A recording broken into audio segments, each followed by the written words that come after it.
Zanim świat pokochał Dianę, 100 lat wcześniej żyła inna królewna, którą również okrzyknięto królową ludzkich serc. Pomiędzy paniami było o wiele więcej podobieństw. Obie zmarły w podobnym wieku i w tragicznych okolicznościach. O Alicji niemal całkowicie zapomniano. Czasem wspomina się tylko w kontekście kolejnej córki królowej Wiktorii lub jako ofiarę błonnicy. Jednak w czasie, gdy żyła, każdy jej ruch był monitorowany przez prasę, a jej śmierć poruszyła nie tylko rodzinę, ale i wszystkich zwykłych obywateli, którzy po pierwszych potwierdzonych informacjach okryli się szczerą żałobą.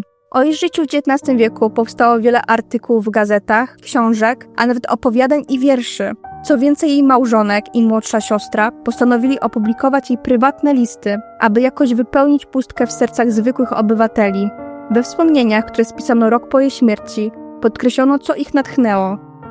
Był to hołd oddany nie tylko jej wysokiej pozycji społecznej, lecz przede wszystkim niemal wyłącznie przykładom oddania córki, macierzyństwa i miłości, które uczyniły ją drogą sercom i domom całej Anglii. W tych krótkich wspomnieniach naszym prostym celem będzie ukazanie i podkreślenie właśnie tej głównej lekcji jej życia. Pomimo jej wielkiej sławy w epoce wiktoriańskiej, w nowym XX wieku została całkowicie wyparta z pamięci zbiorowej.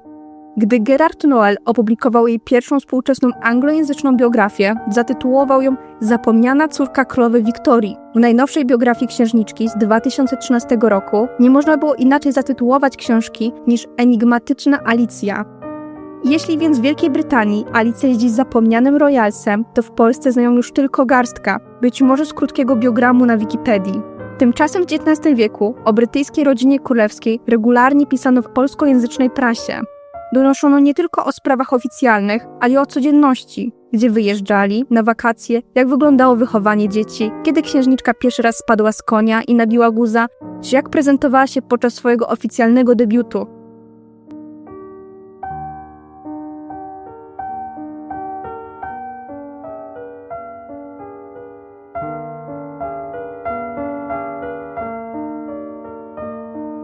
Alicja urodziła się wczesnym rankiem, 5 minut po godzinie 4, 25 kwietnia 1843 roku.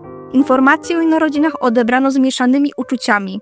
Wiktoria pocieszała się, że przynajmniej miała rok przerwy od poprzedniego ciężkiego porodu i mogła chwilę nacieszyć się wolnym łonem, a takich chwil podczas swego małżeństwa miała niewiele.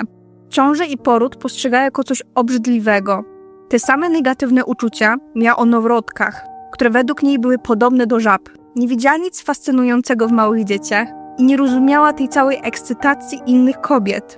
Sama wielokrotnie podkreślała, że dzieci zaczynają być dla niej jakkolwiek atrakcyjne po skończeniu mniej więcej pół roku, gdy nabierały indywidualnych cech.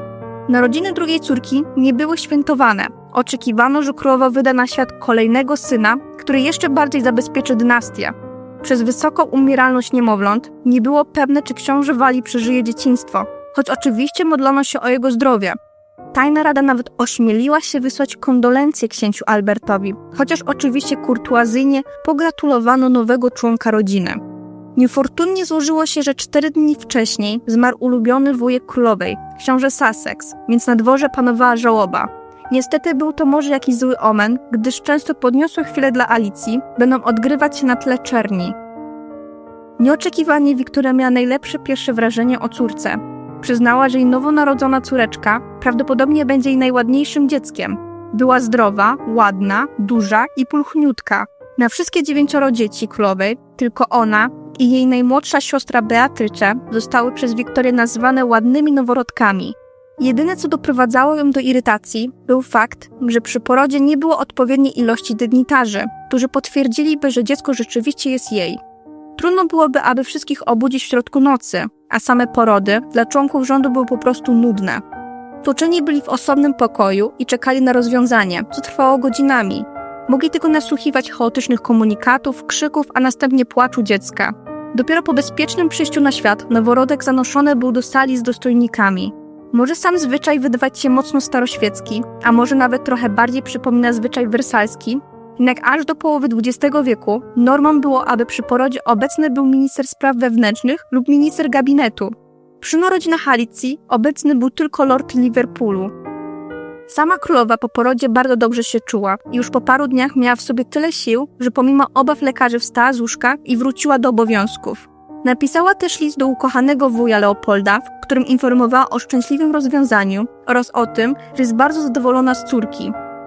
2 czerwca odbyła się podniosła ceremonia chrzcin królewskiej córki. Książę małżonek zadbał o każdy detal i jeszcze w dniu ceremonii sprawdzał, czy wszystko jest dopięte na ostatni guzik. Królowa przez całą ceremonię była wzruszona.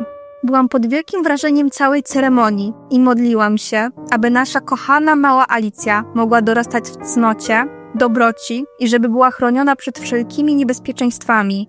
Pomimo trwającej żałoby, Wiktoria założyła białą jedwabną suknię ozdobioną bukietem ślubnych kwiatów, tiarę z tureckich diamentów i broszkę, którą dostała od ukochanego Alberta. Ogólnie rzecz biorąc, ceremonia była chaotyczna. Nie przyjechał ojciec chrzestny, król Hannoweru, gdyż się spóźnił. Króla więc reprezentował jego młodszy brat, książę Cambridge. Ale żeby było tego mało, arcybiskup o mało nie zapomniał wykonać znaku krzyża na czole dziecka. Asystujący biskup Londynu musiał mu o tym przypomnieć. Na koniec spadek matka chrzestna została poproszona, aby wypowiedziała, jakie imiona zostaną dziecku nadane. Zapadła cisza. Książę Cambridge musiał szturchnąć siostrę, aby ta oprzytomniała. Wreszcie księżniczka Zofia wypowiedziała 3 imiona: Alicja, Maud, Maria. Wybór imion nie był przypadkowy. Królowa chciała, aby imiona podkreślały głęboki angielski patriotyzm, były to bowiem typowo staroangielskie imiona. Na marginesie można dodać, że każde imię w jakimś stopniu było ważne dla samej królowej. Alicja bardzo podobała się lordowi Melbourne, który w początkowych fazach królowania Wiktorii był jej mentorem.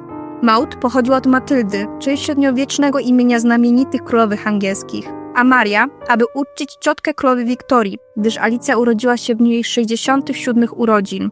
Alicja przez całą ceremonię zachowywała się anielsko, spała spokojnie i nawet nie drgnęła, co zostało odebrane jako dobry znak tego, że będzie grzecznym dzieckiem. Może z naszej perspektywy wydać się to zabawne, ale królowa Wiktoria wierzyła, że tak, jak dziecko zachowało się podczas chrztu, takie może być w przyszłości, gdyż były to pierwsze oznaki temperamentu. Na przykład, najstarsza córka królewska podczas swojego chrztu miała przenikliwie obserwować gości, jakby była świadoma podniosłej atmosfery. Królowa wtedy zanotowała, że księżniczka królewska ma pierwsze objawy nadzwyczajnej inteligencji. I rzeczywiście, Wiktoria była najmądrzejszym dzieckiem pary. Za to Alicja faktycznie miała być w przyszłości tą spokojniejszą córką. Ogólnie rzecz biorąc, warto tu wspomnieć, że dzieci królowej często otrzymywały słodkie przezwiska, którymi do nich się zwracano. Tak jak później będzie z królową Elżbietą II, którą pieszczotliwie nazywano Lilibet. Najstarsza córka nazywana była Vicky, książę Walii, który został Edwardem VII, nazywano Bertie, Alicja Fatima, Alfred Afi itd. Narodziny kolejnego dziecka wymogły na rodzicach poszukiwanie nowego domu, który spełniałby wszystkie praktyczne wymogi wychowawcze, ale żeby stał się także ich prywatną ostoją pełną uczuć. Pałac Buckingham nie był przystosowany do powiększającej się gromadki dzieci, które wraz z nianiami musiały spać na strychu. Tym bardziej pałac nie był miejscem, gdzie rodzina mogłaby przeżywać te bardziej intymne momenty. Wiktoria i Albert chcieli znaleźć przytulne gniazdko z dala od zgiełku wielkiego miasta i duszącej atmosfery życia dworskiego. Marzeniem z dzieciństwa królowej było posiadanie domu nad morzem i miało to się w niedalekiej przyszłości spełnić. Fundusze były zapewnione, więc można było wybierać w ofertach. W maju 1845 roku odkupili za 28 000 funtów majątek Osborne na wyspie White. Pałac stworzony przez poprzednich właścicieli został zburzony i na jego miejsce książę Albert postanowił postawić większą i bardziej okazałą rezydencję, dostosowaną do specjalnych potrzeb ich rodziny. Pierwszą część ich nowego domu zbudowano w ciągu roku.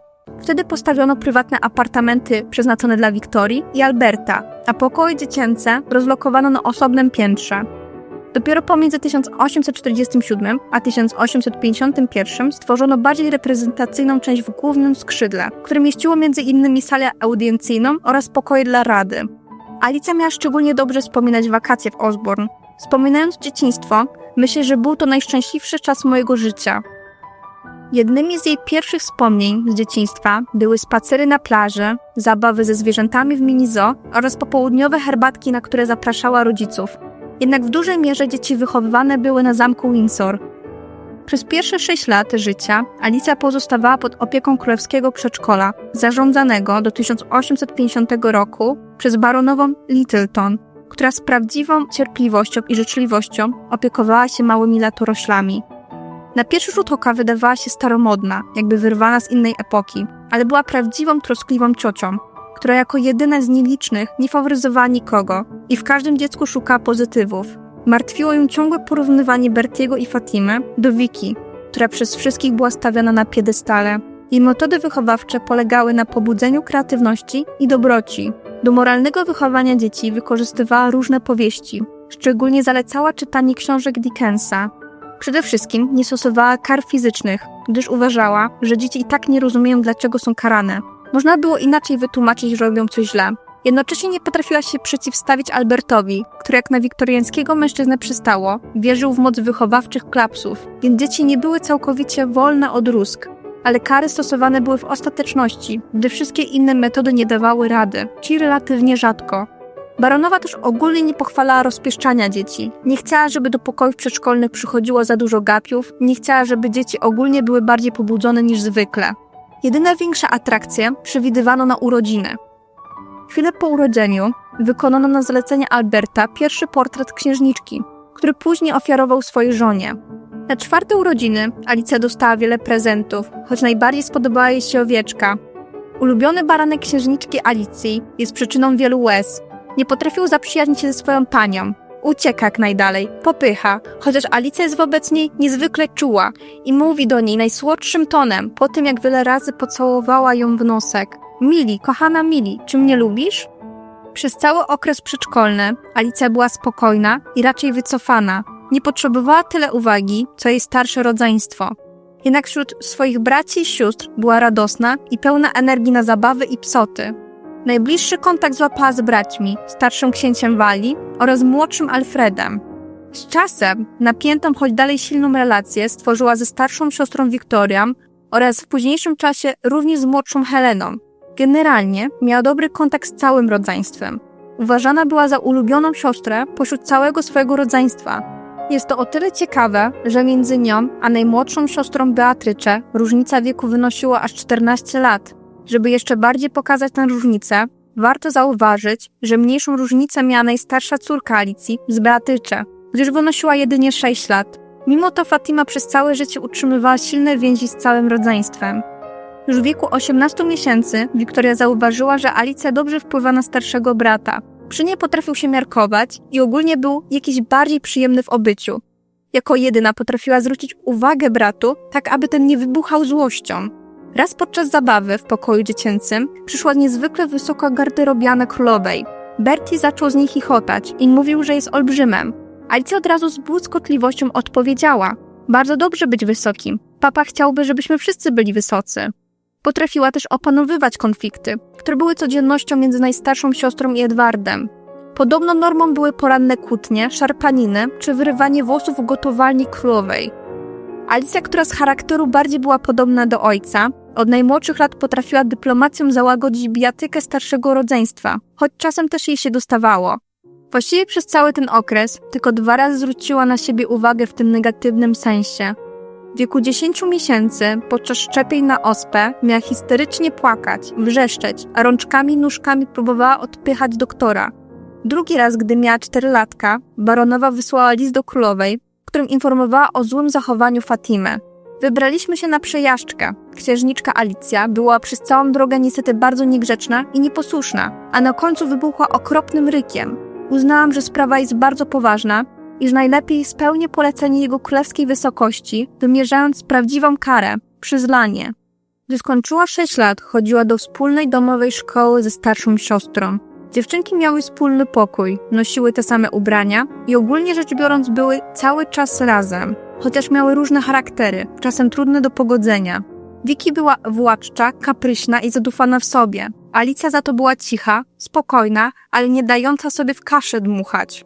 Gdy coś jej nie pasowało, to potrafiła używać mniej wysublimowanego języka, za co zamykana była w osobnym pokoju za karę. Taka kara nie robiła na niej większego wrażenia, gdyż zawsze do karnej kozy potrafił śliznąć się Edward, który pocieszał siostrę i opowiadał jej o najnowszych plotkach. Pomimo czasem panującej niezgody, dziewczęta na ogół żyły w harmonii. Czasem razem wymyślały psoty. Na przykład po kłótni z baronową Wiktoria musiała odreagować emocje. Poprosiła więc siostrę, aby jej pomogła. Wpadła na bardzo złowieszczy pomysł. Vicky chciała dokuczyć osobie, która była całkowicie niezaangażowana w sprawę. Dziewczynki poszły do części pałacu, która nie była im udostępniana i w jednej komnacie zobaczyły pokojówkę, która sprzątała kominek. Dziewczynki podeszły do niej i powiedziały, że chcą pomóc. Wzięły szufelkę i zaczęły zbierać popiół, ale nagle jedna z nich zamachnęła się i brudną szczotką uderzyła pracownicę, która brudna i upokorzona wybiegła z pokoju. Na holu spotkała Alberta, który zdziwiony widokiem płaczącej i brudnej pokojówki zapytał, co się stało, na co dziewczyna po chwili odpowiedziała, że to jego córki ją zaatakowały. Albert zostawił dziewczynę, aby poszła się przebrać. Po chwili do jej pokoju przyszła królowa wraz z 2 córkami, które trzymała za ręce. Obie dziewczynki po ostrej reprymendzie od matki miały błagać o przebaczenie za swoje podłe zachowanie. W ramach kary z własnego kieszonkowego musiały kupić służącej nowy czepek, fartuszek oraz suknię. Następnego dnia osobiście pojechały do miasta, aby wybrać nowe ubrania. Królowa nie miała zwyczaju spędzać zbyt dużo czasu z dziećmi. Była raczej tą, która wszystko nadzorowała i rzadko interweniowała, no chyba że coś było palącego.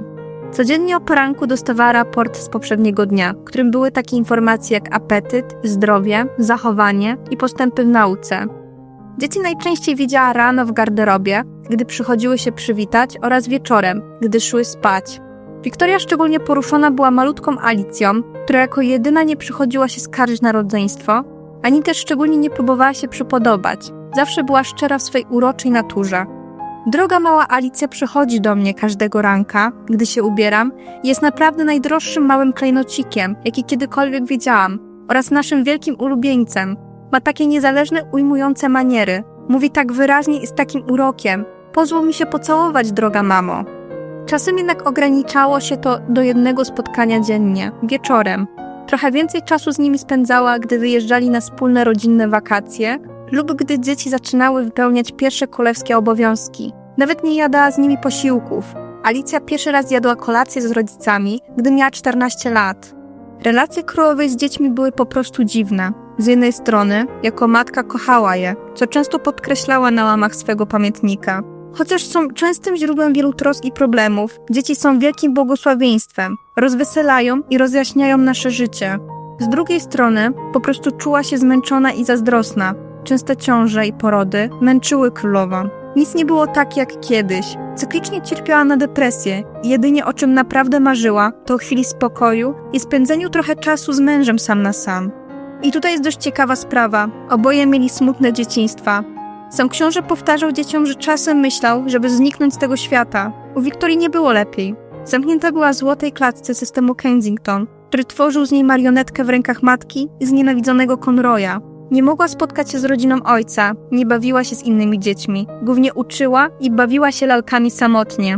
Jako młodzi rodzice chcieli, aby ich własne dzieci nigdy nie doświadczyły żadnych traum. Ale w tym wszystkim królowa się z czasem pogubiła. Nie była przygotowana na taką gromadkę dzieci, ani tym bardziej na to, że w tym wszystkim będzie paradoksalnie osamotniona. Tak naprawdę nigdy nie chciała tylu dzieci. Nawet jej pierwsza ciąża była dla niej rozczarowująca, ponieważ chciała trochę się nacieszyć życiem młodej mężatki, szampańską zabawą do białego rana i uciechami małżeńskimi. Gdy potwierdziło się najgorsze, rozpłakała się i napisała pełen goryczy list do macochy swego męża. Nie mogę być bardziej nieszczęśliwa. Jestem ciążą bardzo zmartwiona i to popsuło mi moje szczęście. Gdy po pierwszym porodzie Leopold zasugerował siostrzenicy, że ta będzie mieć liczne potomstwo, pełna emocji Wiktoria napisała: myślę, najdroższy wujku, że tak naprawdę nie możesz chcieć, abym została mamą licznej rodziny. Mężczyźni nigdy, a przynajmniej rzadko, myślą o tym, jak ciężkim zadaniem jest dla nas, kobiet, przechodzenie przez to wielokrotnie. Książę małżonek za to idealnie odnajdywał się w nowej roli. Jako że sam miał tylko jednego brata, zawsze marzył o dużej rodzinie.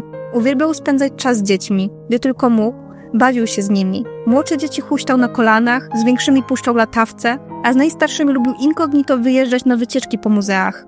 Ale był też wymagającym ojcem. To on stworzył niesamowicie trudny system nauczania swoich dzieci. Pokładał w nich wiele ambicji i nie chciał nawet myśleć o tym, że było to dla nich za dużo.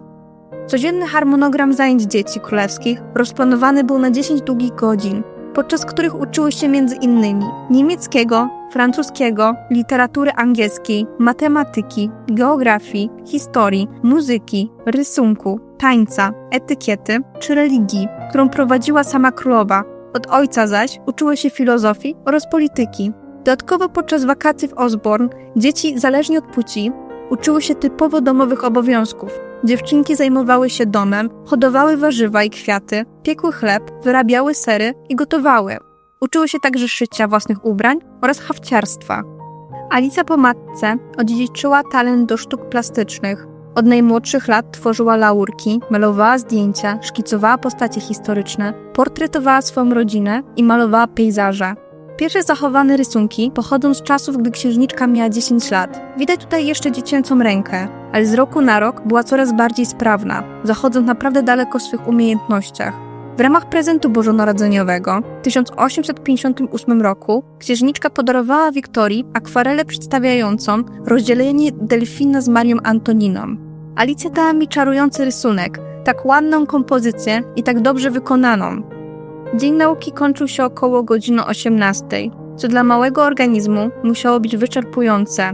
Starsza siostra Wiki w takim rygorze czuła się jak ryba w wodzie. Była bystra i szybko przyswajała nowe tematy. Z Alicją było trochę gorzej. Często była upominana przez rodziców, że za wolno się uczy, ale generalnie nie miała większych braków. Przede wszystkim pomimo problemów była bardzo sumienna. Najgorzej w szkole radził sobie książę Wali. Był rozkajorzony i nie umiał na długo skupiać uwagi. Potrzebował częściej przerw i innego podejścia do nauki, który uwzględniałby wszystkie jego wady. Ale też jego system nauczania był trudniejszy, jako że był chłopcem i następcą tronu. W 1852 roku na zlecenie księcia Alberta wykonano dzieciom królewskim wiele testów frenologicznych, aby wykazać ich inteligencję. Badania ogólnej funkcji mózgu Alicji wykazały: będzie mniej zdolna do uczenia się szczegółów wiedzy z obserwacji i instrukcji, ale z czasem zajdzie dalej niż księżniczka królewska w odkrywaniu lub uczeniu się przyczyn i konsekwencji działań i wydarzeń. Obecnie może wydawać się mniej inteligentna niż księżniczka królewska, ale z czasem stanie się inteligentniejsza. Dzieci miały wolne jedynie w niedzielę oraz święta. Wtedy najczęściej spędzały czas na świeżym powietrzu, grały w krykieta czy grały w domowym teatrze, który szczególnie polubiła królowa. Podczas przedstawienia wystawianego w styczniu 1852 roku pisała: scena była bardzo ładnie zaaranżowana, a suknie bardzo ładne. Nie było żadnych niedociągnięć i uważam, że dzieci grały bardzo dobrze.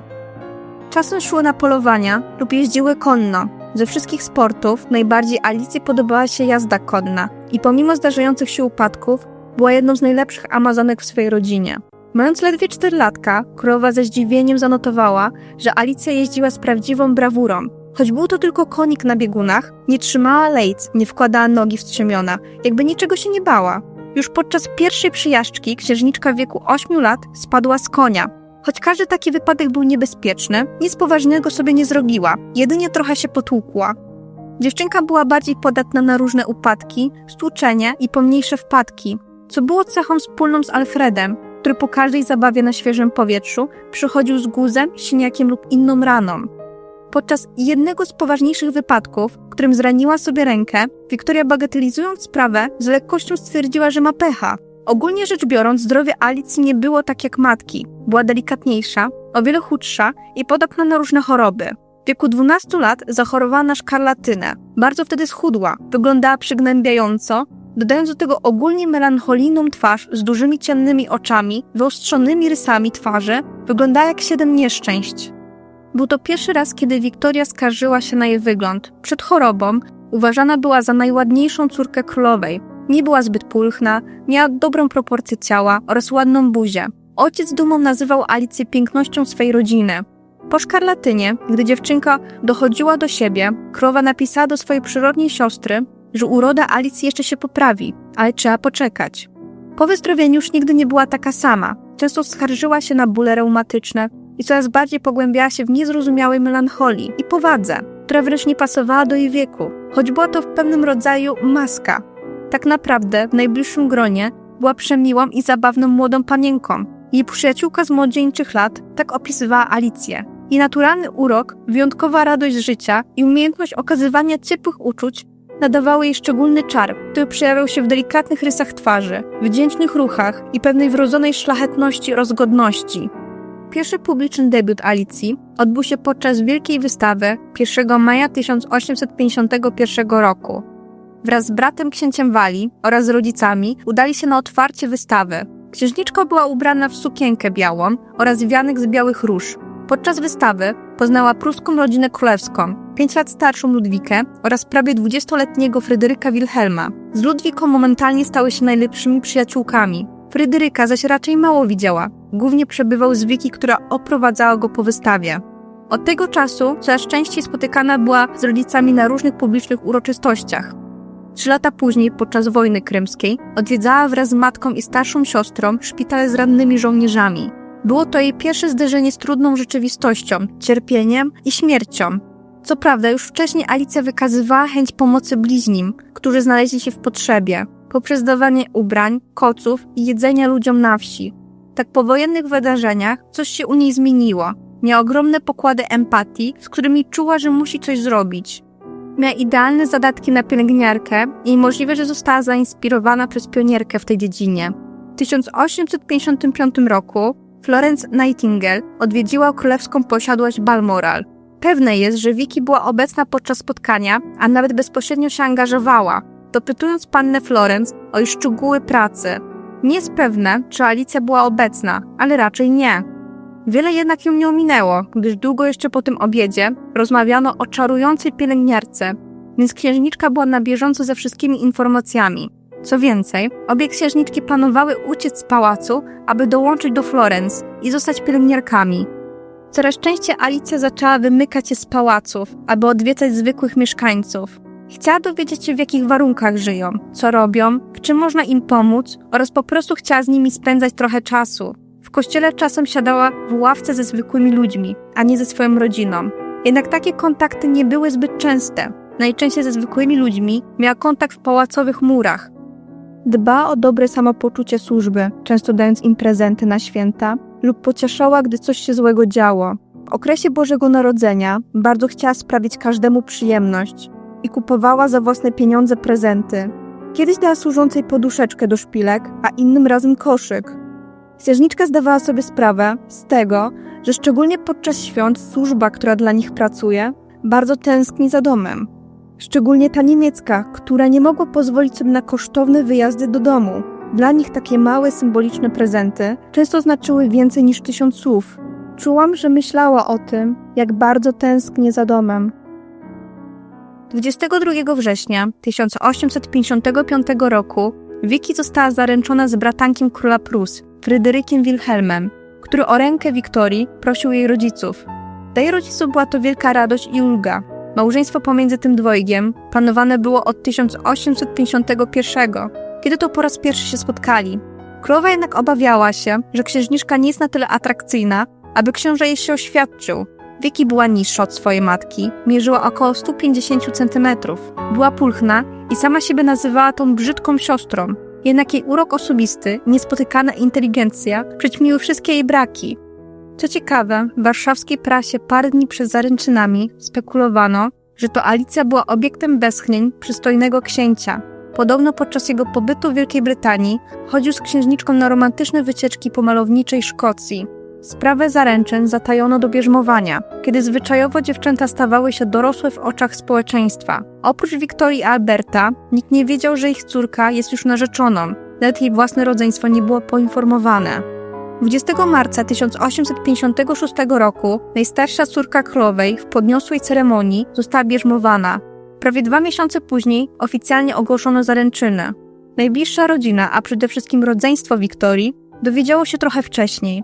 Na początku kwietnia królowa napisała list do matki Fryderyka, w którym informowała, że Alicja nie miała żadnych podejrzeń co do relacji Fryca i Wiki. Gdy tylko o tym się dowiedziała, miała zacząć mocno płakać i jeszcze przez długi czas, gdy tylko pomyślała, że jej siostra zaraz opuści rodzinę, łzy samoistnie napływały do jej oczu. Fatima musiała w tym czasie czuć się naprawdę osamotniona. Z jednej strony jej siostra przygotowywała się do nowej roli, wiecznie zajęta lub myśląca o niebieskich migdałach. Z drugiej zaś jej ukochany brat coraz częściej wyjeżdżał. Nie potrafiła znieść tego wszystkiego. Podobno gdy Edward wyjeżdżał, Alicja prosiła o kosmyk jego włosów, który nosiła w medalionie.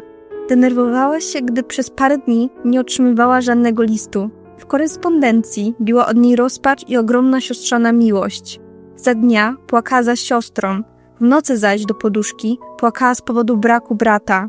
Zawsze mi wiesz, mój najdroższy Bertie, twoja zawsze kochająca i oddana Alicja. Dla każdego z rodziny, ale także licznych obserwatorów, którzy przyjeżdżali do królewskich pałaców, relacja Alicji z bratem była trudna do wyjaśnienia. Byli tak pełni uczuć, tak duchowo podobni, jak bliźnięta. Jednocześnie byli swoją przeciwwagą. Alicja była dobrym dzieckiem, a Berki tym złym. Wiktoria mogła kłócić się z synem, oskarżać go o złe zachowanie, ale na nic się to zdawało. Do takich spraw wkraczać musiała Alicja, aby porozmawiać z bratem i wyjaśnić z nim parę spraw. Na przyszłość, najdroższy Bertie, sądzę, że lepiej byłoby, gdybyś, kiedy mama czyni ci uwagi i udziela ci rad, nie tylko jej za nie dziękował, lecz i zapewniał, że zamierzasz wedle nich postępować. Musisz pamiętać, że to twoja matka, a to daje jej prawo wypowiadania takich słów. I choć ja i Vicky dobrze wiemy od dawna, nie zawsze są one wyrażane w sposób najłagodniejszy i często bywają przesadzone, to jednak z synowskiego obowiązku należy je znosić z cierpliwością i przyjmować we właściwym duchu. Jak tylko młodzi zaczynają stawiać pierwsze kroki jako dorośli, musieli stawić czoła śmierci. Pierwsza rodzinna tragedia rozegrała się chwilę po zaręczynach księżniczki Wiktorii, gdy przyrodni brat królowej doznał pierwszego udaru. W listopadzie następnego roku przeżył kolejny udar. Rokowania były tragiczne. Wiedziano, że jego dni są policzone. W tym czasie rodzina królewska urządziła skromne przyjęcie urodzinowe, aby uczcić 15. urodziny księcia Walii. Jak sam wspominał, nie było polowania, ani żadnej zabawy, bo wszyscy z trwogą oczekiwali najgorszych wiadomości. 4 dni później książę Karol wyzionął ducha. Rok później zmarła kolejna członkini rodziny. 10 listopada 1857 roku zmarła na atak serca 35-letnia kuzynka królewska. Dla Wiktorii i Alberta był to cios, którego najmniej się spodziewali. Niedawno księżna urodziła dziecko, nie skarżyła się na zdrowie i nagle podczas czesania włosów padła na łóżko i zmarła. Po oficjalnej miesięcznej żałobie krąg życia zatoczył koło. Pod koniec grudnia podpisano kontrakt ślubny i przygotowywano się do wielkiej uroczystości. Ślub odbył się 25 stycznia 1858 roku. W królewskim orszaku Alicja wraz z młodszymi siostrami szły za królową i braćmi. Ubrane były w jasne sukienki, które pasowały do stroju królowej oraz sukni ślubnej księżniczki Wiktorii, wykonanej z białej jedwabnej mory, ozdobionej potrójnym rzędem koronek honitońskich. We włosy siostry wplątane miały kwiaty, a Alicja jako najstarsza siostra dodatkowo miała nałożony wianek. Z biżuterii założyły naszyjniki z pereł. Alicja miała dwurzędowy, 2 pozostałe siostry jedynie jednorzędowe oraz bransoletki z podobizną siostry lub matki. Fatima jako jedyna z młodszych sióstr założyła spódnicę odpowiadającą długości dorosłej kobiety, choć pozbawiona była trenu. Podczas ceremonii dziewczynki siedziały na taboretach po prawej stronie królowej. Drugi orszak, który wszedł do kaplicy, był królewny. Najpierw weszli trębacze, później Wiktoria, prowadzona przez ojca i króla belgijskiego. Długi ogon księżniczki trzymało aż 8 panien. Po przybyciu orszaku panny młodej, Wiktoria zasiadła na zaszczytnym krześle przy matce i rodzeństwie. Gdy każdy zajął swoje miejsce, rozpoczęła się długa ceremonia. Po wypowiedzeniu sakramentalnego tak, książę małżonek oddał córkę Fryderykowi, aby ten nałożył jej obrączkę i ją pocałował. Po ślubie zaproszeni goście podpisali księgę metrykalną. Pierwsza złożyła podpis królowa, później Albert, strona pruska i belgijska, a na koniec dalsza część rodziny brytyjskiej. Przedostatnia złożyła podpis Alicja. Jeszcze parę dni świętowano małżeństwo, ale nadszedł czas rozstania. Na początku lutego, o poranku, Wiktoria wraz z mężem weszli do sali audiencyjnej, aby pożegnać się z rodziną. Alicja czekała tam już od dłuższej chwili, nie mogąc uwierzyć, że to już koniec. Jeszcze niecały miesiąc temu razem spały w jednym pokoju, a teraz jej siostra wyjeżdżała. Wszyscy w sali płakali, nawet nowożeńcy nie potrafili opanować łez. Królowa z Alicją były tak pogrążone w smutku, że nie potrafiły odwieźć Wiktorii na statek. Jako jedyne zostały w domu i pisały listy, aby uspokoić myśli. Fatima jako obecnie najstarsza córka w domu stała się nieodłączną towarzyszką matki. Starała się ją pocieszać i wypełniać wszystkie obowiązki, które niegdyś należały do Wiki. Jeździła z rodzicami na przeróżne otwarcia, przemówienia czy wydarzenia rodzinne. Mogła też jeździć powozem z rodzicami i księciem Walii, gdy reszta rodzeństwa jeździła osobnym transportem. Wielkim przywilejem było jadanie z rodzicami wystawnej kolacji. Co prawda tylko raz lub 2 razy w tygodniu, ale to i tak był duży wyznacznik dorosłości. Jednak wszystkie aktywności odbywały się w cieniu swoich rodziców. Nie mogła jeszcze samodzielnie występować. Zmieniło się to po urodzinach Bertiego. Królowa ogłosiła wtedy 2 ważne informacje. Po pierwsze, książę Walii miał otrzymać własny dwór. Po drugie, Wiktoria potwierdziła, że w 1859 roku Alicja będzie samodzielnie występować na dworze. Tym samym zbliżał się czas jej bierzmowania. Przed sakramentem mocno wzięła się do nauki. Codziennie wieczorem pobierała lekcje od swego ojca. Ma łagodne usposobienie, jest pracowita i pokonuje wszystkie trudności. To taka dobra dziewczyna i ostatnio bardzo się rozwinęła. Teraz wieczorami bierze lekcje z papą. Papa mówi, że jest bardzo uważna. Tym razem rodzice nie spieszyli się, nie szukali męża dla córki. Nie potrzebowali też sojuszu politycznego, jak to miało miejsce z Wiki. Królowa właściwie chciała jak najdłużej nacieszyć się córką. Małżeństwo nazywała przykrym obowiązkiem. Ponadto chciała, żeby Alicja wyszła z miłości, a nie z przymusu politycznego. Oczywiście miłość miała ograniczać się do jednej klasy społecznej. Przed 16 urodzinami Alicji królowa z zadowoleniem pisała do Wiktorii, że jej siostra jest wolna i nie ma nikogo na oku. Ponadto dopisała, że im dłużej będzie w domu, tym lepiej. Choć pomimo niechęci do wydawania córki za mąż, wiedziała, że Alicja jest wręcz idealną kandydatką na żonę. Była lojalna, miła, wyedukowana, rozmowna, wysoka i piękna. Ponadto łatwo nawiązywała kontakt, gdy temat rozmowy był jej bliski. Najważniejszym zadaniem matki było poszukiwanie najlepszych kandydatów do ręki jej córki. Największe szanse upatrywała w księciu Oranii. Był tylko 3 lata starszy od Alicji i w przyszłości miał odziedziczyć tron niderlandzki. Z jego rodziną utrzymywała dobre relacje. Czasem nawet holenderska rodzina przyjeżdżała do Wielkiej Brytanii. Szczególnie bliską znajomość królowa Wiktoria nawiązała z królową Zofią. Obie panie miały podobne liberalne poglądy i chciały, aby ich dzieci się ze sobą zapoznały. Jednocześnie reputacja młodego księcia bardzo niepokoiła Wiktorię. Był hulaką z tendencją do nałogowego alkoholizmu. Drugim kandydatem był książę Albrecht, który z kolei był kuzynem męża jej córki. Przez Wiki był uważany za najlepszego kandydata. Zresztą dla matki zrobiła specjalną listę niemieckich książąt, wysyłając ich zdjęcia oraz garstkę informacji. Na przykład księcia badeńskiego opisała jako interesującego, a raczej głupiego, a księcia Leopolda Hohenzollern-Sigmaringen jako szczególnie atrakcyjnego, ale niestety był katolikiem. Taki sam problem widziano w królu Portugalii, który pomimo swojej pozycji został zdyskwalifikowany z powodów religijnych. W grę wchodzili tylko protestanci. Bierzmowanie Alicji odbyło się 21 kwietnia 1859 roku, parę dni przed jej 16 urodzinami. O godzinie 12 wszystko było już gotowe. Obecne były 2 małe dziewczynki i Artur. Albert poszedł po ukochaną Alicję. Wyglądała prześlicznie i bardzo wdzięcznie w muślinowej sukni ozdobionej koronką na tle białego jedwabiu. Jej jedyną ozdobą był naszyjnik z pereł. Albert poprowadził ją do kaplicy. Ukochana Alicja wydawała się bardzo wzruszona, gdy po wyjściu pocałowaliśmy ją. Specjalnie na tę okazję rodzice kupili córce kolczyki oraz naszyjnik warty 1000 funtów, które sama sobie wybrała. Dodatkowo otrzymała modlitewnik, a od matki order i kamea z diamentami z portretem rodziców. Chwilę po swoich urodzinach wzięła udział w wystawnej kolacji z gośćmi. Nie mogąc przypuścić takiej okazji, Alicja tego dnia była bardzo rozmowna. Z łatwością poruszała trudne tematy wojenne. Książę Chlodwig zu Hohenlohe, który siedział przy księżniczce, spostrzegł. Po mojej drugiej stronie siedziała księżniczka Alicja, druga córka królowej, która miała mi wiele do powiedzenia. Jest bardzo dobrze poinformowana jak na swój wiek, bystra i żywa, a jej twarz, mimo długiego nosa, jest bardzo ładna. Pod koniec stycznia 1860 roku książę Oranii przyjechał złożyć wizytę brytyjskiej rodzinie królewskiej, aby zapoznać się z Alicją. Podobno przed jego przyjazdem rodzice informowali córkę o jego niemoralnym zachowaniu. Przez cały jego pobyt ani razu nie był szczególnie zainteresowany księżniczką. Głównie spędzał czas z księciem Walii i tylko sporadycznie odzywał się do Alicji, która również szybko dała mu znać, że nie ma ochoty z nim przebywać. Po nieudanych zalotach królowa tym razem była bardziej zdeterminowana, aby wydać córkę za mąż. Pisała do wuja Leopolda, że pragnie dla Alicji dobrego i miłego męża z dobrym tytułem, ale nie chciała, żeby był królem, aby nie przytłoczyć wrażliwej córki.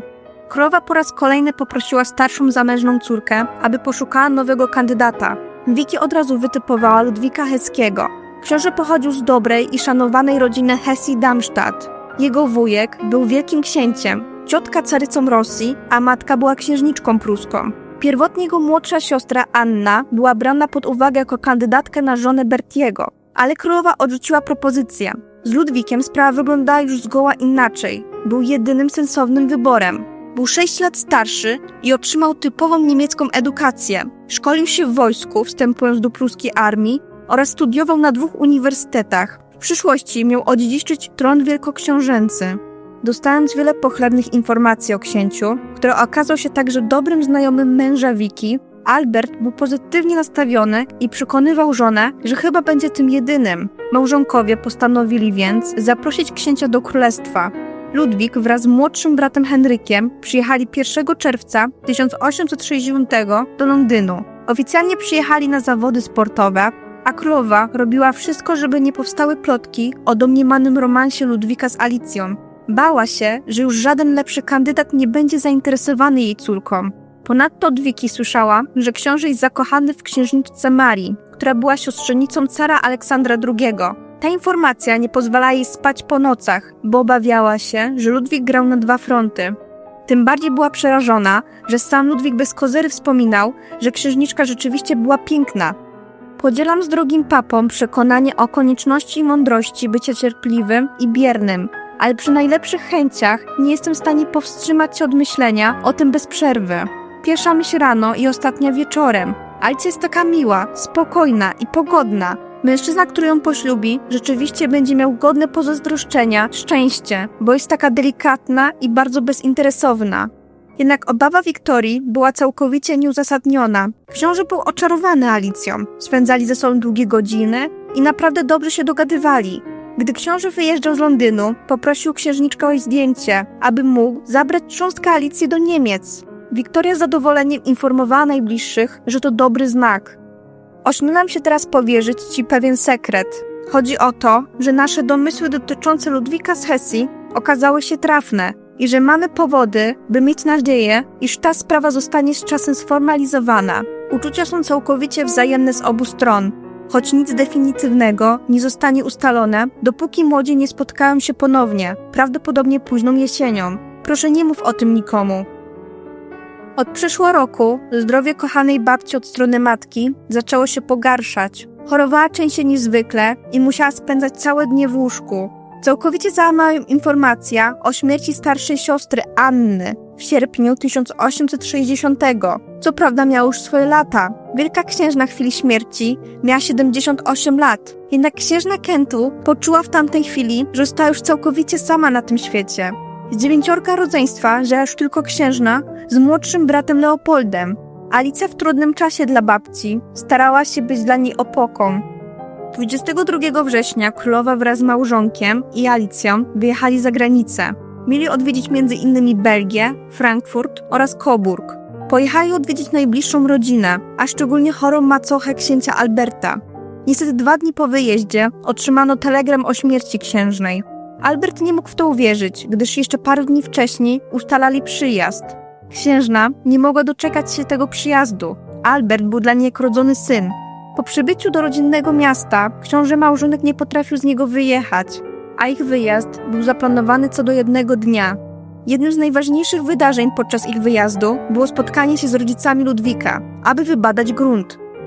Spotkanie przebiegało w sympatycznej atmosferze. Ojciec Ludwika był bardzo miły, ale jednocześnie chorobliwy i nieśmiały. Najlepszy kontakt złapali z jego matką, była serdeczna i przyjacielska. Jego rodzice również czuli, że Ludwik wkrótce się oświadczy. Pod koniec roku miał dostać przepustkę z wojska i miał od razu przyjechać do Anglii, aby spotkać się z Alicją. 30 listopada królowa zanotowała moment zaręczyn pary. Po obiedzie kątem oka dostrzegłam Alicję i Ludwika stojących przy kominku. Rozmawiali ze sobą z niezwykłą powagą, niemal drżąc z emocji. Gdy przechodziłam do drugiego pokoju, oboje podeszli do mnie. Alicja była wyraźnie poruszona, niemal roztrzęsiona. Z bijącym sercem powiedziała, że Ludwik się jej oświadczył, a on sam prosił mnie o błogosławieństwo. Mogłam tylko ująć jego dłoń, uścisnąć ją z całego serca i powiedzieć oczywiście, dodając, że zobaczymy się później w naszym pokoju. Staraliśmy się przetrwać ten wieczór najlepiej jak potrafiliśmy. Alicja była rozemocjonowana, lecz opanowana. Cicha, ale pełna uczuć. W końcu przyszła do naszego pokoju. Albert prosił Ludwika do siebie. Najpierw porozmawiali sami, a potem wezwał mnie i Alicję.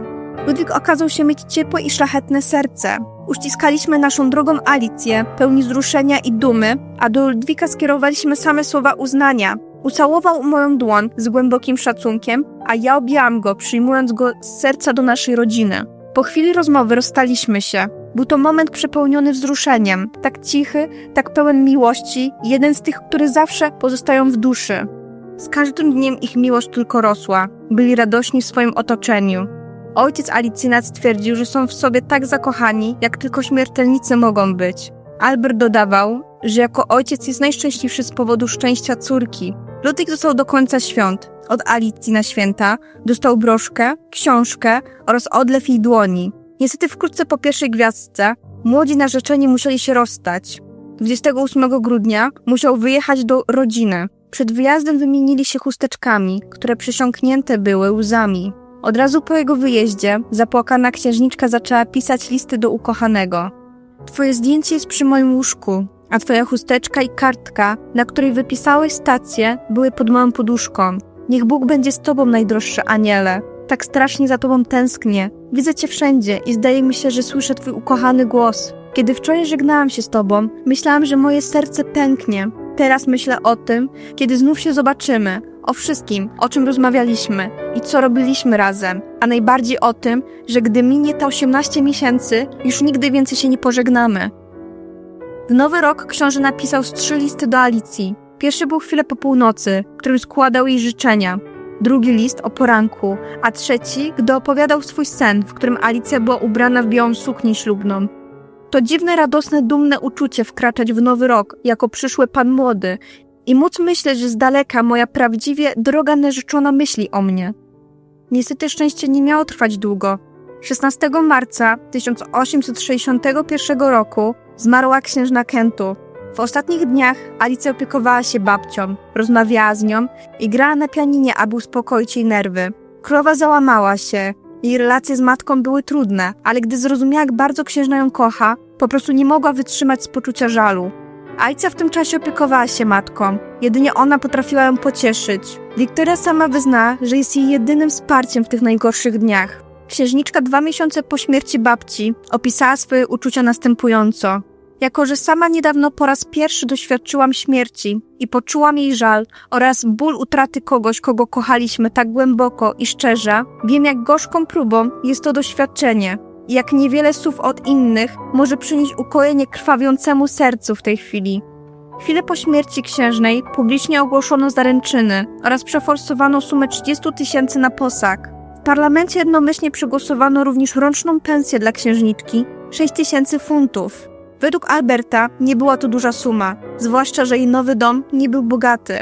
Nie było nawet dla młodej pary przygotowanej rezydencji. Wszystkie pieniądze z posagu miały zostać przeznaczone na godne życie księżniczki brytyjskiej, tak, żeby mogła żyć na tym samym poziomie, albo przynajmniej podobnym.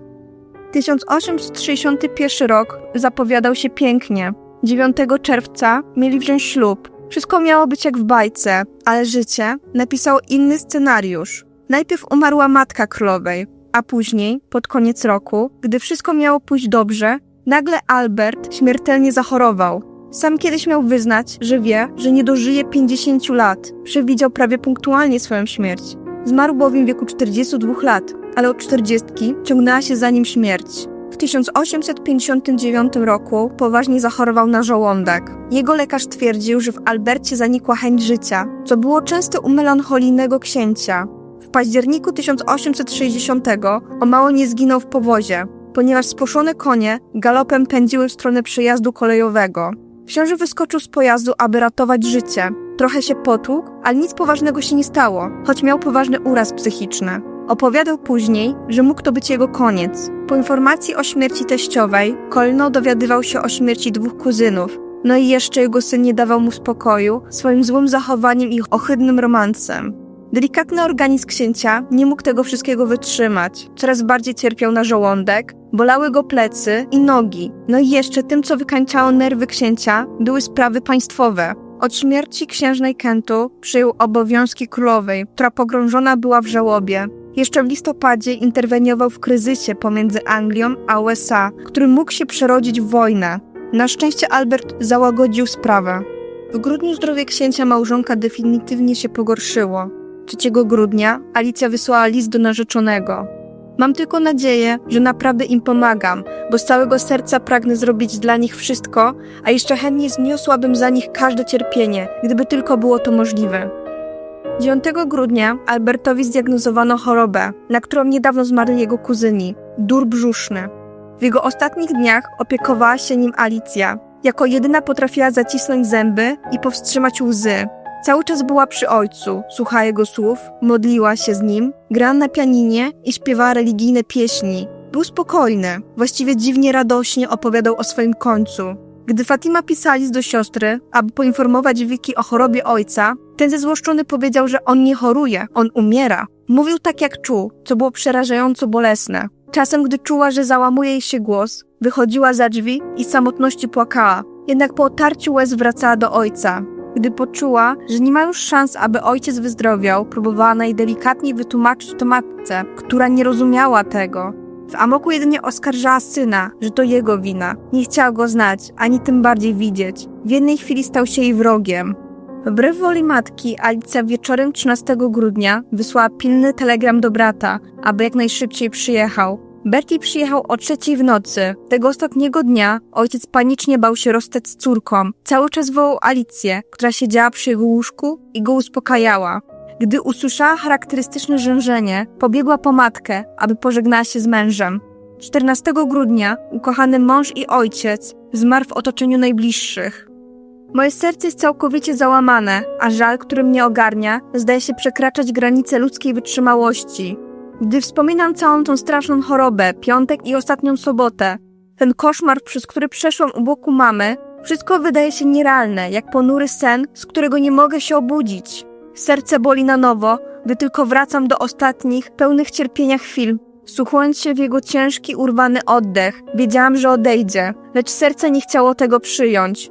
Był zbyt dobry, zbyt wspaniały dla tego pełnego zła świata. Bóg wybawił go od wszystkiego, co nas jeszcze gnębi. Niech się stanie jego święta wola. Od tego czasu sprawy państwowe przeszły na Alicję, bo królowa była zbyt pogrążona w depresji. Publicznie zaczęto mówić o szaleństwie królowej. Obawiano się, że może zachorować na hanowerską chorobę, tak jak Jerzy III. Nawet pogrzeb został zorganizowany dzięki Bertiemu i Alicji, bo królowa nie była w stanie nic zrobić. 23 grudnia ciało Alberta spoczęło w grobie królewskim. Alicja włożyła do trumny własnoręcznie przygotowany wieniec oraz miniaturę portretu królowej. Fatima była za dnia i nocy zapracowana. W ciągu dnia zajęta była królewskimi obowiązkami jako nieoficjalna sekretarka.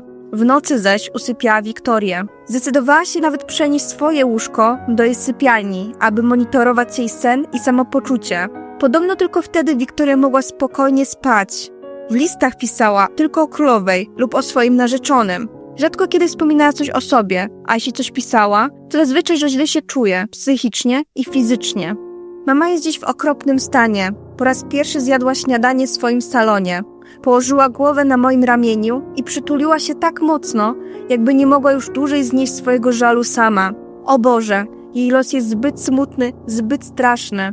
Wczoraj rano zabrałam ją na przejażdżkę.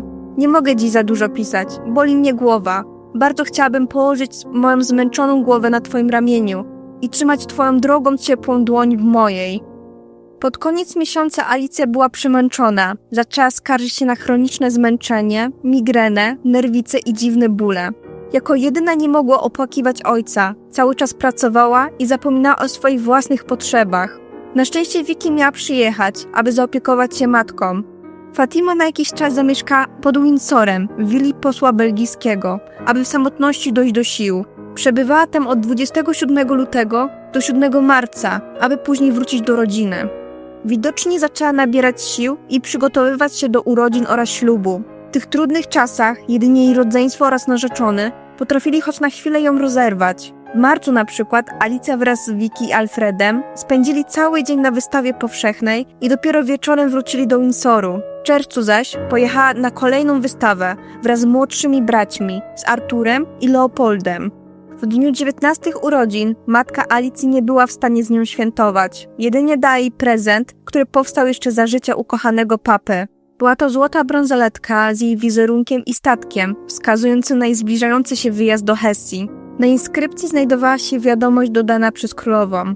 Dla drogiej Alicji, od twoich ukochanych rodziców, Alberta i Wiktorii, którzy choć rozdzieleni są na zawsze zjednoczeni.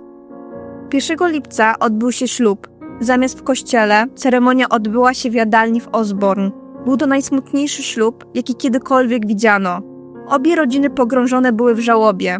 Brytyjska rodzina z powodu ukochanego Alberta, a heska rodzina opłakiwanie niedawno zmarłą wielką księżną Matyldę Karolinę Bawarską. Wszyscy oprócz pary młodej oraz drucht ubrani byli w żałobne stroje. Księżniczka prowadzona była do prowizorycznego ołtarza przez wuja Ernesta. Alicja była gotowa jeszcze przed 1 godziną, prezentując się przepięknie w swojej ślubnej kreacji. Suknia nie miała trenu, lecz była półdługa, ozdobiona falbanami z koronki honitońskiej. Do tego welon z tej samej koronki oraz wianek z kwiatów pomarańczy i mirtu. Miała na sobie swój order oraz piękny opalowy krzyż i broszkę. Wiktoria moment ślubu opisała w pamiętniku. To był dla mnie straszny moment.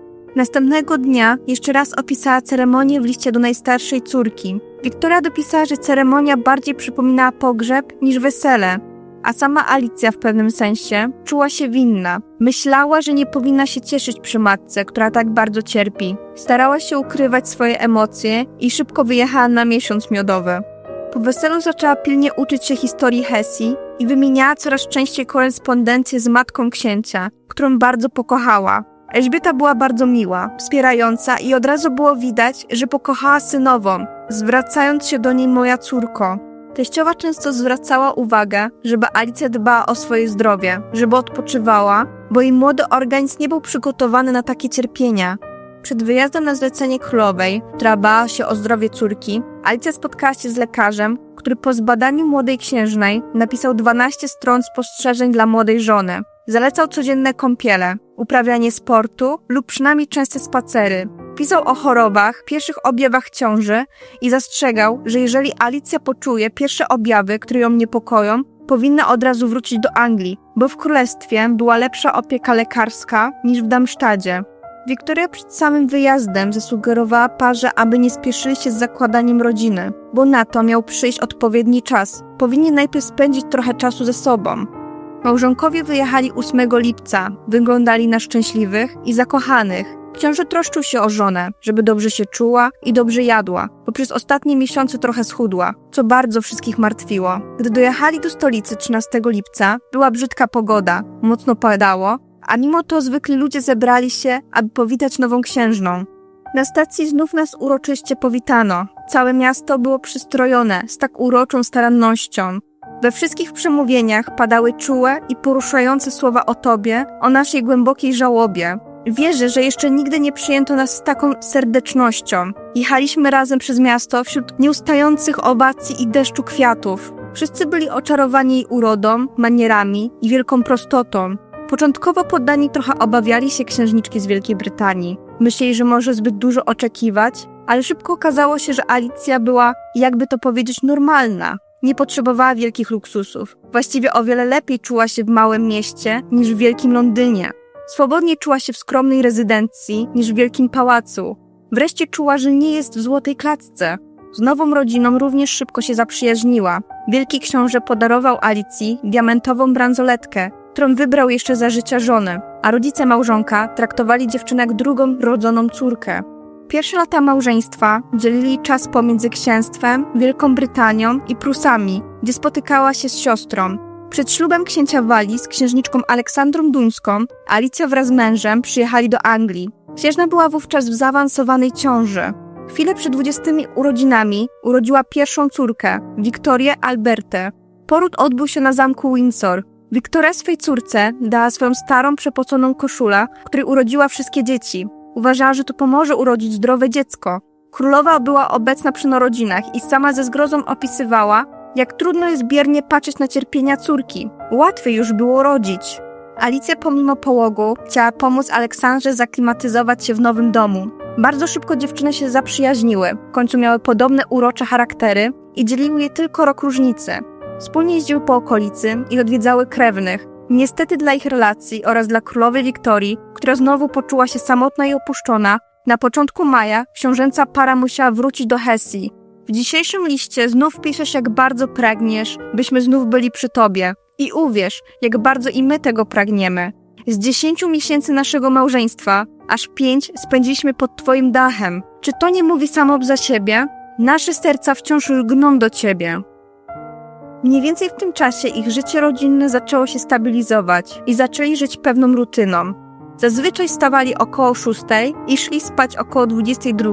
Ludwik, jak na żołnierza przystało, wstawał wcześniej. 2 razy w tygodniu już przed 6 rano był na nogach, aby odbywać musztrę ze swoim pułkiem kawalerii. Alicja za to była prawdziwą panią domu, prowadziła rachunki domowe, wydawała kolacje i małe przyjęcia.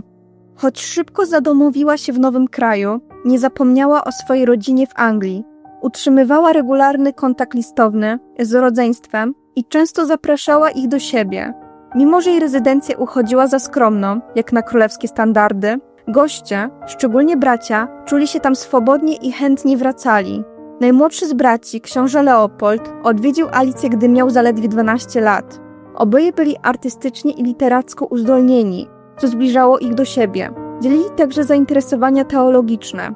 Alicja, żyjąca w mniej restrykcyjnym otoczeniu niż dwór królowej Wiktorii, mogła zapoznać brata z myślicielami, których poglądy były nie do przyjęcia w Anglii, jak na przykład David Strauss. Kontrowersyjny teolog zajmujący się historyczną analizą życia Jezusa, choć nie negował boskości Chrystusa, odrzucał dosłowne rozumienie cudów, co przyniosło mu opinię heretyka. Przyjaźń Alicji z nim sprawiła, że niektórzy zarzucali jej ateizm. Jednym z jej marzeń było założenie kolonii artystycznej w Hesji. Choć nie udało jej się tego dokonać, chętnie obracała się w kręgach lokalnej bohemy. Gdy odwiedziła ją młodsza siostra Ludwika, matka królowa Wiktoria ostrzegała ją, by nie wdawała się w dyskusję z Alicją i nie ulegała jej poglądom, chcąc uchronić czystość jej umysłu. Jak miało się okazać, to właśnie Ludwika okazała się jeszcze bardziej rewolucyjna i buntownicza niż starsza siostra. Z uwagi na stosunkowo niewielką odległość, Alicja najczęściej widywała się z najstarszą siostrą Wiki, której dzieci często bawiły się z jej własnymi. Mimo to coraz częściej spędzała czas w gronie najbliższej rodziny, męża i dzieci. Małżonkowie bardzo dbali o zdrowie, uprawiali dużo sportów. Księżna codziennie kąpała się i pływała w pobliskim domu kąpielowym. Małżonek za to dużo jeździł konno, wiosłował i spacerował. Czasem, gdy pogoda dopisywała, jeździli na polowania. Gdy mieli na to czas, pobudzali się intelektualnie. Alicja pobierała lekcje rysunku, Ludwik za to czytał książki historyczne. W listach do matki podkreślała, że są tak szczęśliwym małżeństwem, jak niegdyś ona z Albertem. Nowym obowiązkiem, który sama sobie narzuciła, było pomaganie innym. Czasem byli to zwykli ludzie, którzy z jakiegoś powodu potrzebowali pomocy. Czasem różne instytucje. Pod koniec 1863 roku po raz pierwszy odwiedziła miejski szpital. Jak sama wyznała, chciała być użyteczna i pomocna. W kolejnym roku zaczęła patronować różnym organizacjom. Pomagała pielęgniarkom i położnym, odwiedzała ubogie rodziny. Dawała jedzenie, pieniądze i czystą bieliznę. Podczas pewnej interwencji przyszła do domu biednej rodziny i była przerażona warunkami. 6-osobowa rodzina spała na 2 łóżkach. Nie miała co jeść. Ojciec był bezrobotny, a matka świeżo po porodzie. Na stole mieli parę groszy. Alicja odwiedzała ich 2-krotnie. Gotowała obiady, ścieliła łóżka, dawała lekarstwa małym dzieciom. Szczególnie opiekowała się noworodkiem, który miał zaropiałe oczka. Jednak najważniejsza dla Alicji była jej własna powiększająca się rodzina. Średnio co 2 lata rodziła kolejną pociechę. Miała 7 dzieci, 5 córek i 2 synów. Od razu było widać różnicę pomiędzy Wiktorią a Alicją, która z dziećmi chciała być przez cały czas. Obserwowała każdy ich ruch. Pisała do królowej o nawet najmniejszych postępach jej dzieci. Na przykład 16 stycznia jej córka zaczęła wypowiadać pierwsze słowa i potrafiła już się samodzielnie trzymać barierki. Niestety metody wychowawcze Alicji doprowadziły do pierwszej poważnej kłótni z Wiktorią. Po urodzeniu drugiej córki Alicja postanowiła karmić piersią. Wiktoria była wściekła i zniesmaczona tym faktem, czemu dała wyraz, nazywając krowę dojną jej imieniem. 14 czerwca 1866 roku rozpoczęła się wojna austriacko-pruska, zaś kolejnego dnia Alicja bardzo martwiła się o rodzinę siostry Wiki. Jej siostrzeniec był poważnie chory. Cierpiał na zapalenie opon mózgowych i niestety 18 czerwca zmarł. Miał niecałe 2 lata. Obie siostry pogrążyły się w rozpaczy, która potęgowana była jeszcze jednym. Ich mężowie, jako wojskowi, stanęli naprzeciwko siebie. Hesja bowiem wspierała Austrię w tym konflikcie. Alicja była przerażona wojną. To straszne czasy. Przewiduję, że to będzie koniec istnienia małych państewek. Boże, wspieraj nas. Bez listy cywilnej wujek Ludwika i cała rodzina stanie się żebrakami, ponieważ cały majątek prywatny należy do kraju. Pomimo kolejnej zaawansowanej ciąży, księżna pracowała nad tymczasowym szpitalem. Zbierała pościel, bandaże, szmaty, słowem wszystko, co mogło się przydać. Szyła kołdry, poduszki i prześcieradła na łóżka. Prosiła Florence Nightingale o pomoc. Potrzebowała rady, jak taki szpital ma wyglądać, co jest potrzebne, a z czego można było zrezygnować, bo wiedziała, że absolutnie nie byli na wojnę przygotowani. Prosiła matkę, aby przysłała trochę starej bielizny i leki, gdyż wszystkiego brakowało. 1 lipca Ludwik wyruszył z armią. 2 dni później Austria poniosła klęskę w kluczowej bitwie. Prusacy przesuwali się w stronę miasta. Alicja w tych trudnych czasach zaczęła rodzić. 11 lipca urodziła zdrową córkę, którą nazwała na cześć pokoju Irena. Parę dni później ranni zaczęli napływać do Darmstadtu, a 21 Prusacy wkroczyli do miasta. Zrabowali arsenał i koszary, oznajmując, że przyjmują miasto.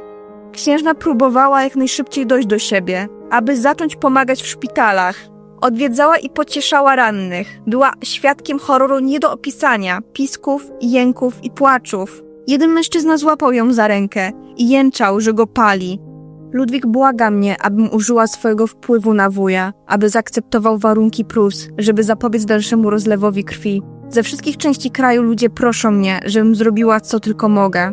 Panuje to okropne zamieszanie. Brak pieniędzy jest niepokojący. Trzeba pomagać z każdej strony. Ponieważ Prusacy dokonują grabieży tutaj, mam w domu ukryte rzeczy wielu ludzi.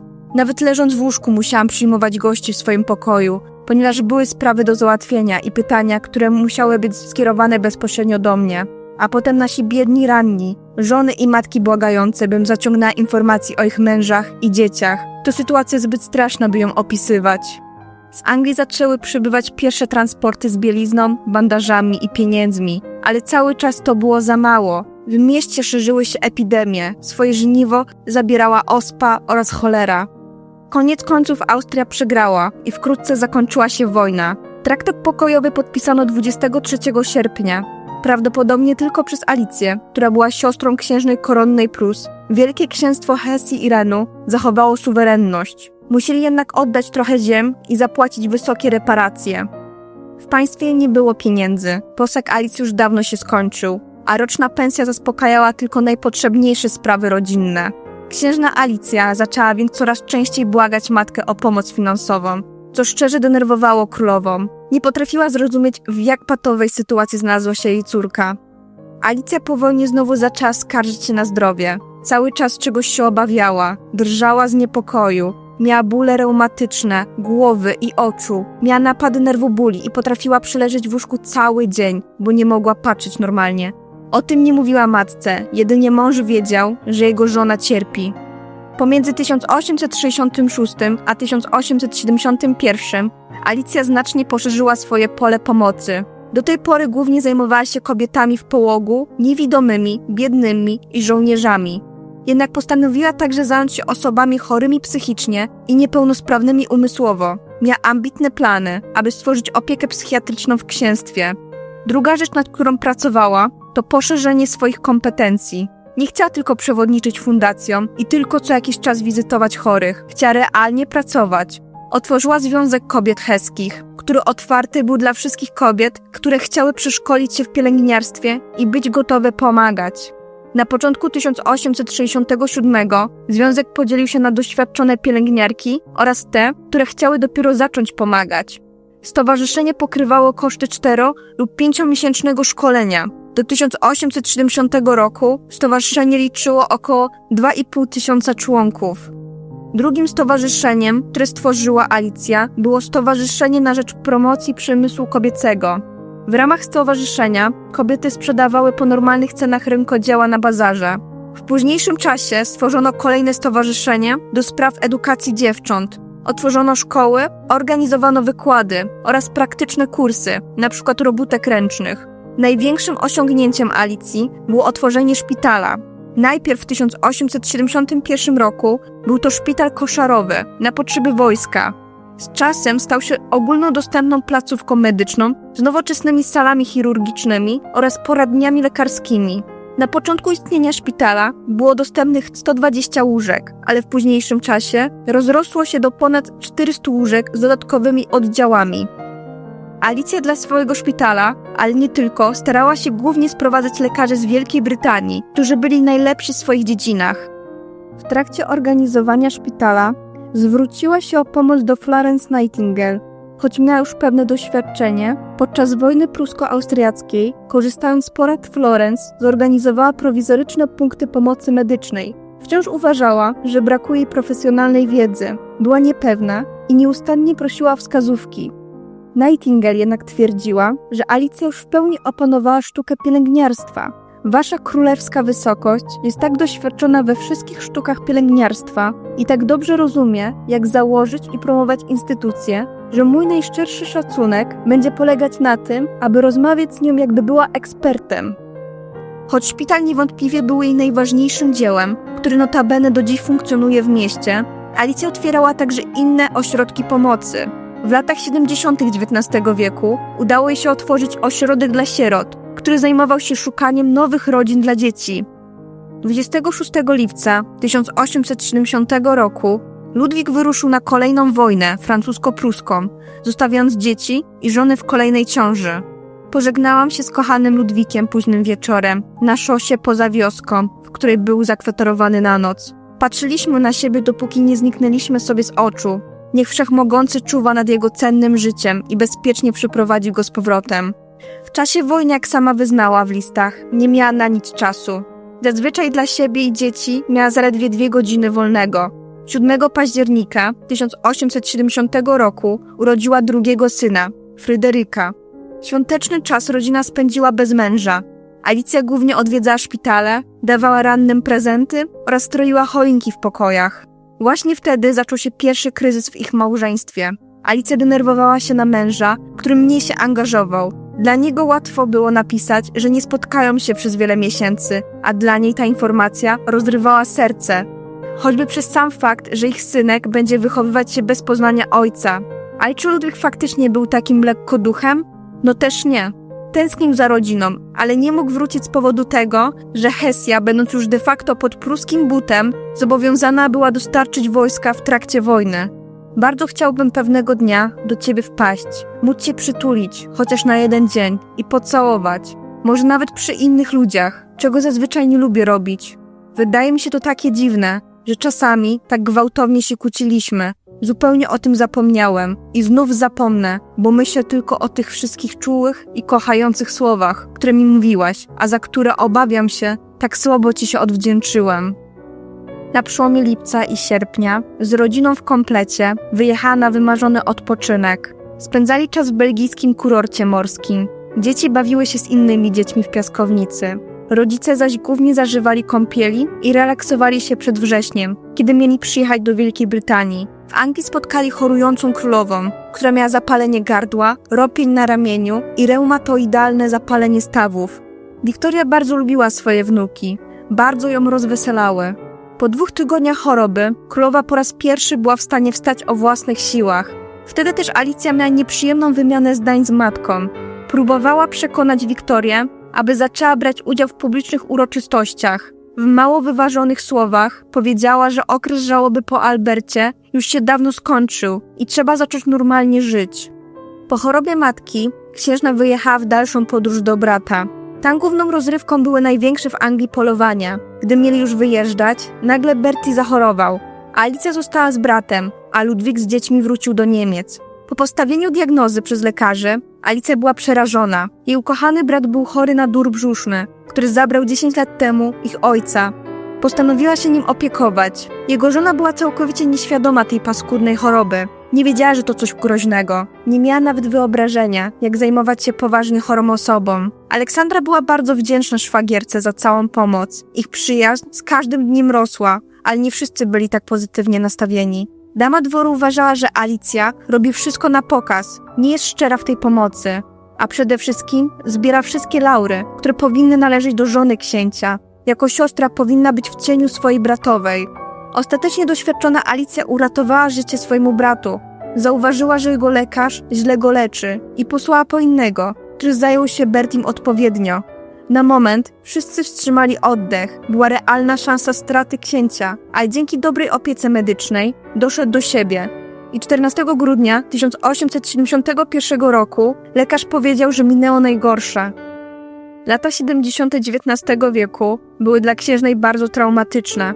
2 lata później dowiedziała się, że jej młodszy syn choruje na hemofilię. Był zdrowym dzieckiem, ale słabo przybierał na wadze.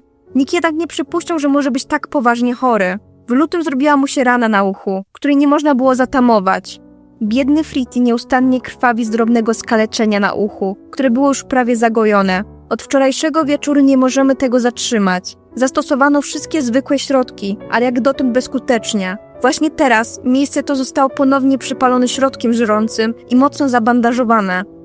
Tragedii nie dało się uniknąć. Troszczyła się o syna, chciała chuchać na wszystko, ale takiego obrotu spraw nie mogła się spodziewać. Podczas zwykłej zabawy 2 synków, Fryderyk nagle wypadł z okna. Chciał tylko lekko przychylić się w oknie, bo stamtąd dobrze była widoczna sypialnia matki, która akurat zajmowała się starszym synem. Jednak nie miał na tyle sił w rączkach i spadł z około 6 metrów. Nie umarł od razu, przeżył, ale mocno krwawił, co w jego przypadku było wyrokiem powolnej śmierci. Zmarł po 3 godzinach męczarni, w wieku niecałych 3 lat. Dla matki to był nóż w plecy.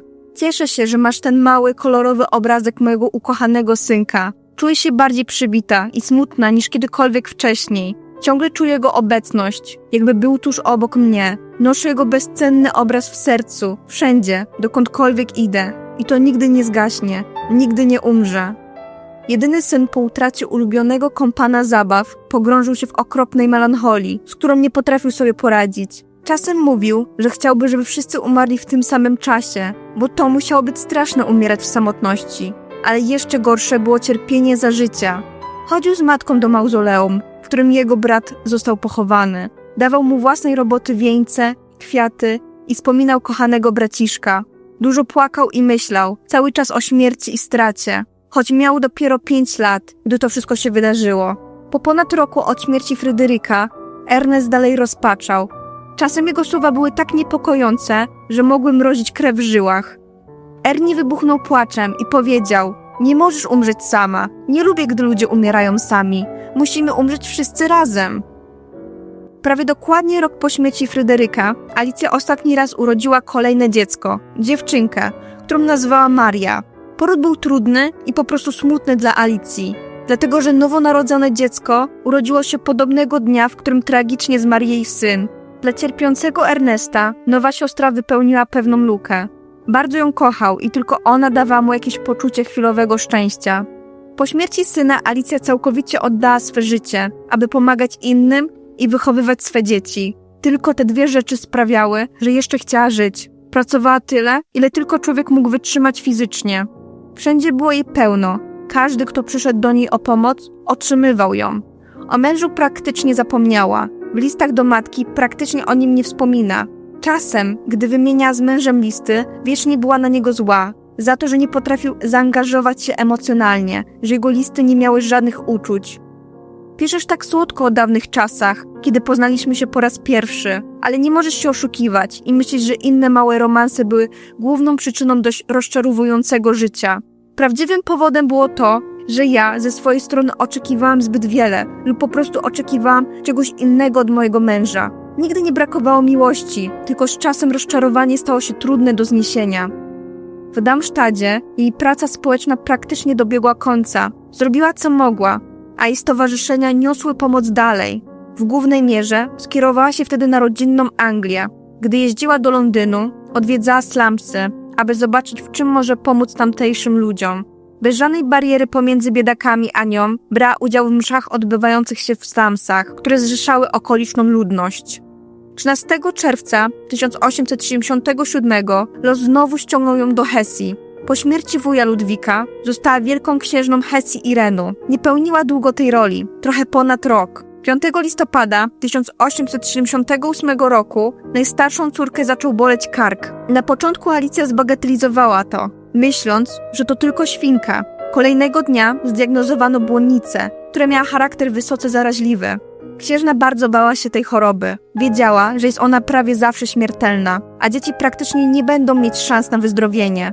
Parę dni później młodsza Alice zachorowała. Miała trudności z oddychaniem i typową błonę na gardle.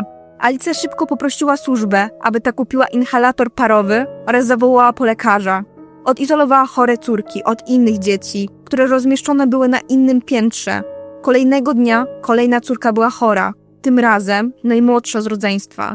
Alicja szybko wysłała Elżbietę do babci, która jako jedyna nie miała żadnych objawów, aby była z dala od niebezpieczeństwa. Gdy już wszyscy oprócz Alicji byli zarażeni, miała okropne przeczucia rychłej śmierci. Najbardziej bała się o najmłodszą córkę i też słusznie. Rano 16 listopada Maria zadławiła się błoną pokrywającą jej gardło i zmarła, zanim matka do niej przybiegła. O śmierci powiedziała tylko mężowi. Dzieciom nie mogła nic powiedzieć, bo bała się, że nie będą już walczyć z chorobą.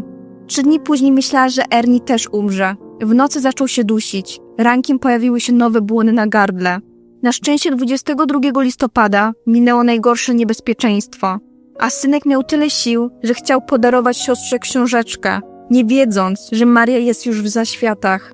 Matka jednak grała pozory, uśmiechała się, mówiła, że na pewno zaniesie książkę, ale na razie nie można do niej wchodzić, bo gorzej się czuje. 1 grudnia zwykli mieszkańcy miasta, którzy kochali swoją rodzinę wielkoksiążęcą, zebrali się pod ich pałacem, aby wesprzeć ich na czas choroby. Alicja była poruszona tymi gestami. Jej ostatni list pochodzi z 6 grudnia. Informowała matkę, że Ludwik i Ernest po raz pierwszy od czasu choroby wyjadą zamkniętym powozem na świeże powietrze. Żadne dziecko jeszcze nie wiedziało o śmierci siostry. Alicję to rozrywało na strzępy. Codziennie muszę walczyć i modlić się o pogodzenie się z losem. To okrutny ból i taki, który będzie trwał przez lata. Wiem to aż za dobrze. Prawdopodobnie chwilę później powiedziała swojemu synowi Ernestowi o śmierci Marii i pocałowała go w czoło. Był to pocałunek śmierci, tak nieostrożny.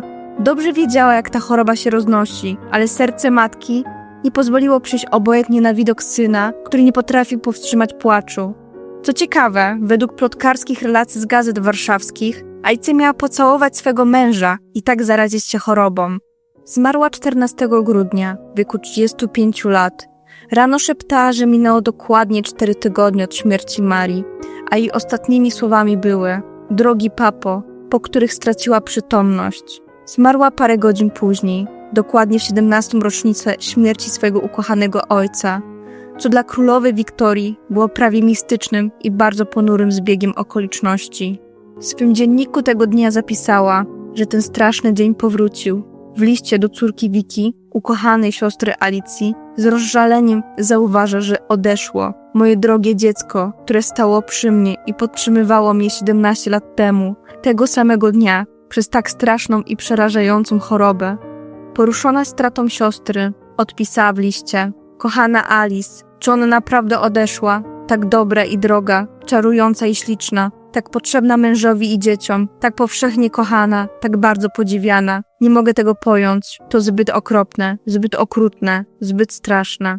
Do młodszego syna królowa zaś pisała: jestem pogrążona w najgłębszym żalu, ponieważ kochana Alicja była tak oddaną córką, tak utalentowaną i tak potrzebną mężowi i dzieciom. Myślenie o nich jest zbyt straszne. Jestem tym całkowicie oszołomiona.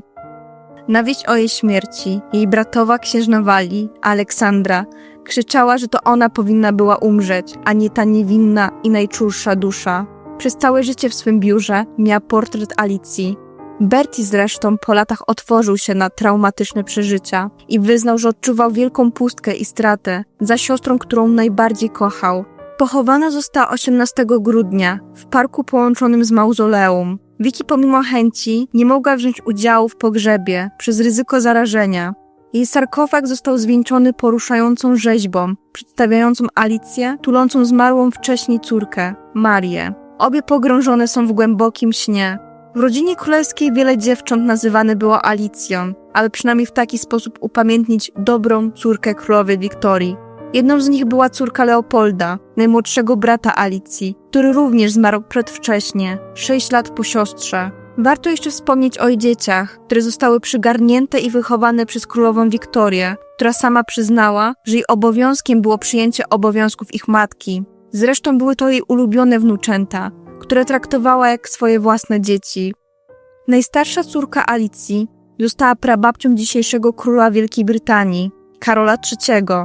Dwie kolejne córki zostały w 1918 roku zamordowane przez bolszewików i w późniejszym czasie zostały uznane za święte Kościoła prawosławnego. Były to wielka księżna Elżbieta i caryca Aleksandra, żona cara Mikołaja II. Wnuk Alicji prawie 100 lat później tak mówił o babci, którą znał tylko z opowieści.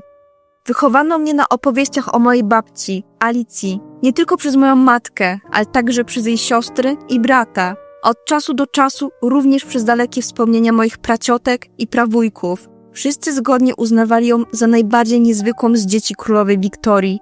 I tym smutnym akcentem chciałabym zakończyć ten materiał o ówczesnej królowej serc. Chciałabym się jeszcze was zapytać, czy chcielibyście, abym zrobiła w najbliższym czasie cały film poświęcony błonnicy? Od jakiegoś czasu temat choroby powrócił. Warto byłoby dowiedzieć się o jego korzeniach i dlaczego złym pomysłem byłoby zbagatelizowanie błonnicy. Materiały mam już zebrane, bo pierwotnie Alicja sama w sobie miała być o tej chorobie, ale jednak postanowiłam skupić się na jej biografii. Jeżeli doceniasz moją pracę, możesz mnie wesprzeć jednorazowo stawiając kawę lub długoterminowo na Patronite i stać się patronem tego kanału. Dzięki tobie będę mogła go rozwijać.